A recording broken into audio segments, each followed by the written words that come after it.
Bonsoir, je ne suis pas du tout spécialiste de ce qui se passe en Palestine. Par contre, je peux essayer de donner quelques billes sur la collaboration entre l'État français et l'État israélien.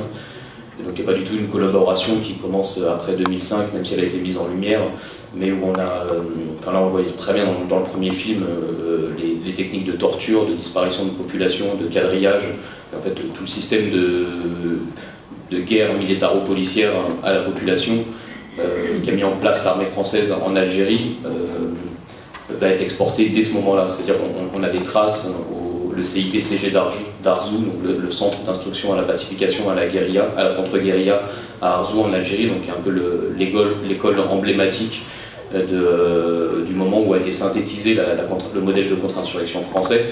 Bon, il y a des passages de militaires israéliens des 58-59, donc ils viennent se former à la méthode française de pacification, comme l'armée française l'appelait elle-même. Et donc c'est à la fois pas un hasard d'un point de vue structurel, mais aussi d'un point de vue d'échange entre États impérialistes qu'on retrouve les mêmes gestes d'écrasement, les mêmes gestes d'humiliation, les mêmes gestes de domination dans les prisons israéliennes et dans les méthodes de l'armée française en Algérie, et pas que. Voilà, je vais essayer de donner quelques autres billes. En fait, ce schéma-là de coopération militaire entre la France et Israël change un peu de forme par la suite, où en gros, à la fin de la bataille d'Alger, l'armée française explique au monde entier qu'elle est dotée d'une formidable méthode pour écraser les populations insurgées. Ce qui est en gros un message publicitaire, puisque un an après la bataille d'Alger, le FLN s'était reformé à Alger, la terrible violence qui a été déployée contre le peuple colonisé dans la Casbah d'Alger a fait que renforcer le mouvement révolutionnaire, et bien entendu n'a pas abouti à soumettre les colonisés d'Algérie, bien au contraire. Cette coopération, donc, elle pousse jusqu'à aujourd'hui. On en avait entendu parler un petit peu, ça avait été mis en lumière parce que à Haaretz, après, dans la suite des révoltes de 2005, il y avait des émissaires de l'armée et de la police israélienne qui étaient venus à Paris, savoir un petit peu comment l'État français avait géré les révoltes et l'écrasement de ces révoltes. Et donc en l'occurrence, il semblerait qu'il y ait un mouvement qui soit pas tant moins maintenant d'influence française en Israël que l'inverse, voire d'échanges permanents. Et donc là-dessus, il faut désigner un peu ces lieux où ça se passe, parce qu'en fait il y a des lieux officieux, il y a des couloirs d'état-major, puis il y a des lieux très officiels et très publics où on peut voir ces choses-là. Donc en l'occurrence, depuis le courant des années 60, en fait depuis les années 90, ça se multiplie. On a des séries de forums sur la sécurité et la défense, de colloques, de séminaires, où les états-majors policiers et militaires du monde occidental et en gros la plupart des grands états impérialistes se croisent toute l'année. C'est des séries de colloques, c'est assez régulier. Où donc ces états-majors se croisent, échangent sur les dernières techniques, sur les rétex, comme ils appellent les retours d'expérience, à la fin de chaque bataille. C'est-à-dire à chaque fois que Tsahal attaque Gaza, qu'il y a une tentative d'intervention au Liban, dans les camps ou en Cisjordanie, il y a des rétex. C'est-à-dire que les états-majors occidentaux viennent chercher le fruit de l'expérimentation de l'armée israélienne en technique de maintien de l'ordre, de répression, de surveillance. Ce processus-là est lié au fait que l'économie israélienne est fondée sur les nouvelles technologies, les hautes technologies, et notamment de contrôle, de surveillance, de répression, de sécurité.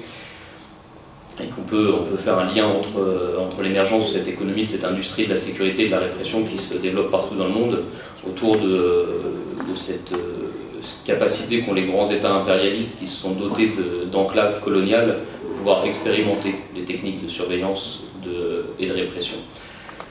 Et donc en gros, d'essayer de voir que dans les 10-15 dernières années, l'influence militaire israélienne ne fonctionne pas que dans les universités ou dans les colloques, mais passe précisément par l'échange et le transfert de technologies qui sont directement expérimentées à Gaza. Alors, ça parlait de Netanyahou un petit peu tout à l'heure. Il était avant la dernière offensive sur Gaza, il est passé quelques jours avant à Toulouse par rapport à l'affaire Mera, etc. Parler des enfants juifs tués quelques jours avant de bombarder les enfants de Gaza. Toulouse, l'industrie israélienne est extrêmement forte, des hautes technologies à Toulouse, mais elle est extrêmement forte aussi à Grenoble, autour de toutes les nouvelles technologies de contrôle, nanotechnologies, les technologies convergentes.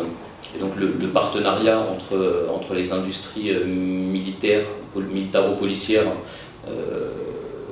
est structurel entre la France et Israël, entre Israël et la plupart des grands pays impérialistes, et est source de profit de chaque côté. Voilà, peut-être qu'on peut suivre quelques dispositifs qui sont assez emblématiques de ça. Oui. Les transferts de technologie, c'est ça qui est officieux? Ah non, les transferts de technologie, c'est officiel. On va prendre plusieurs dispositifs. Le flashball. Le flashball est une arme qui a été développée par Tsahal. Donc c'est une arme qui a été développée dans et pour la guerre coloniale et pour soumettre une population colonisée, pour faire la guerre au peuple. Donc dans le laboratoire palestinien. C'est une arme qui a été développée et transférée dans la plupart des grands États impérialistes qui mènent des formes de guerre militaro-policière à leurs classes populaires, et notamment aux strates des classes populaires issues de la colonisation, c'est-à-dire en particulier aux non-blancs parmi les prolétaires.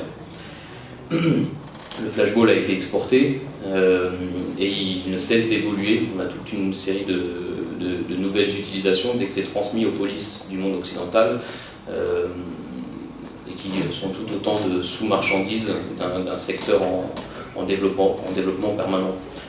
On avait commencé à transmettre les flashballs aux unités spéciales de la police française dans le courant des années 90, et donc c'était d'abord le GIGN, le RAID, les unités spéciales. À la fin des années 90, ça a été transmis au BAC, c'est-à-dire que par exemple, ça a permis donc de développer un marché gigantesque, parce que pour le coup les BAC sont déployés dans la plupart des quartiers populaires de France. Donc le flashball est donc pas à la fois seulement une arme de soumission qui permet de tirer tous les soirs et qui s'accumule avec les armes à feu. Parce que la propagande publicitaire qui est appliquée au flashball, c'est de dire que ça évite les morts et qu'en gros ça prendrait la place des armes à feu. Et, cette année on est à 14 ou 15 personnes abattues, tuées par la police. Alors pas à coup de flashball, mais qui est un chiffre qui est en augmentation constante. Le flashball ne prend pas la place des armes à feu, il s'y ajoute. Bon bref, c'est à la fois un marché et à la fois une technique de contrôle politique. Mais si on en vient, que ce soit aux nanotechnologies ou au puçage qui va être utilisé dans la surveillance des frontières ou aux drones, qui sont utilisés par contexte pour la surveillance des frontières de la forteresse européenne, ou à toute une série de techniques policières de perquisition avec fracas, la guerre à travers les murs. C'est le nom d'un ouvrage d'Eyal Weizmann qui est paru aux éditions La Fabrique il y a quelques temps. On a toute une série de dispositifs de guerre à la population, de guerre dans la population, qui sont élaborés par l'armée israélienne et qui deviennent des marchés, qui deviennent des marchandises et qui sont exportées, qui arrivent dans les grands pays impérialistes et qui arrivent en France et qui sont réagencées, réamendées pour renforcer l'apartheid social. Voilà en gros pour les quelques billes. Peut-être revenir sur la prison. La prison semble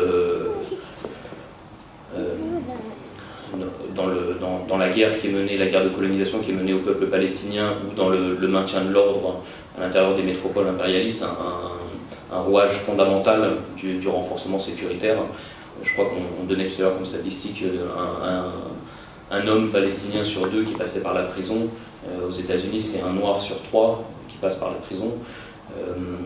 Dans certains quartiers populaires de France, ça doit être un homme sur 4 ou un homme sur 5. Il y avait 30 000 prisonniers dans les années 80 en France, on est à 60 000 aujourd'hui, et le plan d'ouverture de nouvelles prisons fixé sous Sarkozy, mais qui bien entendu continue sous les fractions de gauche des classes dirigeantes, prévoit de passer le chiffre à 90 000. Possibilité d'internement, bien entendu, vu qu'on surcharge les prisons pour pouvoir justifier l'ouverture de nouvelles prisons, c'est quelque chose qui va s'étendre. Tout ça pour dire que la prison est l'un des instruments fondamentaux de cette espèce de guerre au peuple qui se généralise, et notamment la prison privée. Alors il y a plusieurs modèles, mais la prison privée aux États-Unis est quelque chose de complètement installé, où on a des régions entières qui sont organisées autour de l'incarcération et du travail en prison. On a des régions où que ce soit les hôtels, enfin tout le monde travaille autour de la prison. Les hôtels accueillent les familles, les gens qui bossent dans le textile font du textile pour les uniformes dans les prisons. Le bâtiment, c'est les industriels du bâtiment. Alors en France, c'est toujours les mêmes, hein, c'est Bouygues, etc. On a toute une série d'entreprises privées, de sécurité, de sous-traitance qui fonctionnent autour de ça. Et en France, c'est plutôt le modèle des PPP, des partenariats privés-publics. Et la prison de Nanterre, où a été tué Jamal Karmaoui, fait partie de ces nouvelles formes de prison où le privé a une place de plus en plus forte. C'est-à-dire qu'on est dans pour essayer de résumer ce que j'essaie d'avancer dans mes travaux, cette espèce de crise dont on nous parle en permanence, qui est un processus de restructuration du capitalisme.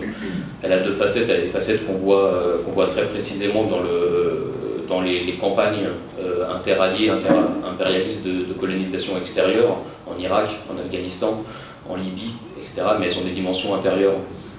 Et qu'en gros, la prison et la prison privée ou la prison en partenariat privé-public fait complètement partie de ça, c'est-à-dire qu'elle est liée à des campagnes intérieures dans les grands États impérialistes de restructuration, où là la conquête consiste à soutenir l'expansion de la grande ville capitaliste, de la métropole, le Grand Paris, le Grand Toulouse, Montpellier métropole, etc. Une campagne de conquête contre les quartiers populaires et qui vise à déplacer les pauvres encore plus loin et, on dit à gentrifier à l'université, mais en fait à embourgeoiser ces quartiers-là, à terrasser, à nettoyer les quartiers populaires pour en faire des quartiers petits bourgeois ou bourgeois,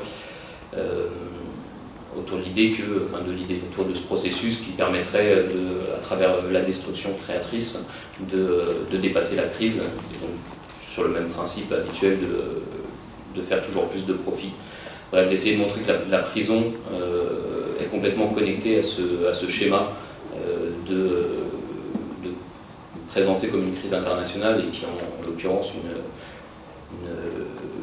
une alliance des grands États impérialistes pour restructurer leurs économies et qui passe par l'enfermement, l'écrasement, la destruction des quartiers populaires à l'intérieur des métropoles impériales et la surveillance, l'écrasement, la destruction des résistances, des révoltes des peuples colonisés à l'extérieur.